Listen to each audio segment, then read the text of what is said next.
CDS Gocce di Vita, parte 5. Regole generali, avvertenze e controindicazioni. Benvenuti in questo nuovo episodio di Gocce di Vita. Oggi affrontiamo un tema molto importante: le regole generali, le avvertenze e le controindicazioni legate all'uso del CDS. Prima di iniziare ricordo però che le informazioni che condivido hanno esclusivamente scopo informativo e divulgativo, non costituiscono in alcun modo consiglio medico. Regole generali.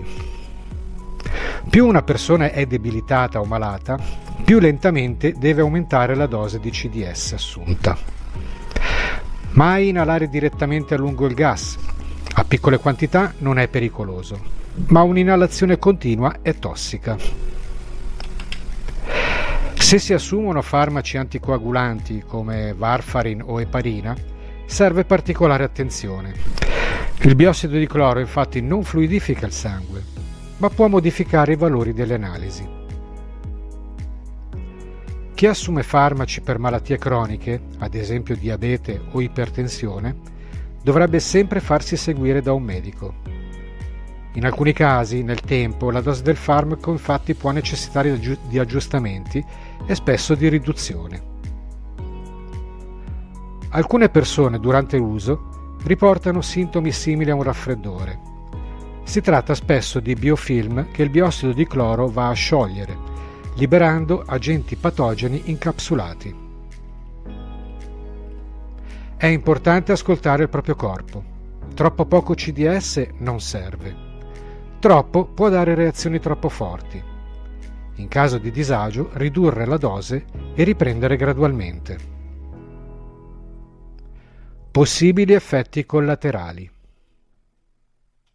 In alcuni casi possono comparire malessere, stanchezza, nausea, diarrea o vomito. Questi sintomi possono essere dovuti a una crisi di guarigione, detta anche reazione di Herxheimer, cioè il corpo sta eliminando tossine, agenti patogeni e metalli pesanti più velocemente di quanto riesca a smaltire.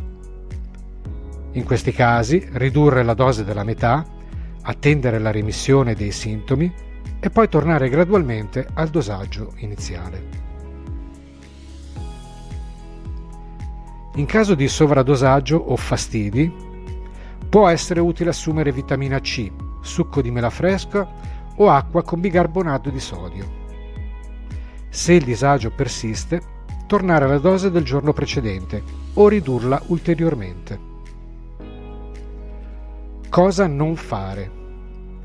Non usare mai il CDS puro per via orale, diluirlo sempre in acqua. Non confonderlo con la candeggina, hanno un odore simile, ma sono sostanze completamente diverse. Non usare contenitori in metallo, in quanto il CDS li ossida. Evitare di assumerlo insieme a caffè, alcol, vitamina C, succo d'arancia o integratori antiossidanti, perché possono ridurne l'efficacia. Consigli pratici. Assumere il CDS lontano dai pasti, 15-30 minuti prima o almeno un'ora dopo. Con i farmaci, meglio rispettare 60 minuti prima o 90 minuti dopo l'assunzione. Alcuni scelgono poi protocolli con pause, ad esempio 3 settimane di assunzione e una di stop. Altri fanno un giorno di pausa ogni 1 o 2 settimane. Considerazioni finali. Il biossido di cloro, se usato correttamente, lascia come residuo solo ossigeno e pochissimi milligrammi di sale, del tutto innocui.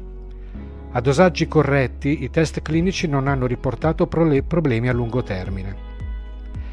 Ma la regola più importante rimane sempre la stessa, cioè ascolta il tuo corpo e adatta il protocollo alle tue condizioni, al peso e all'età.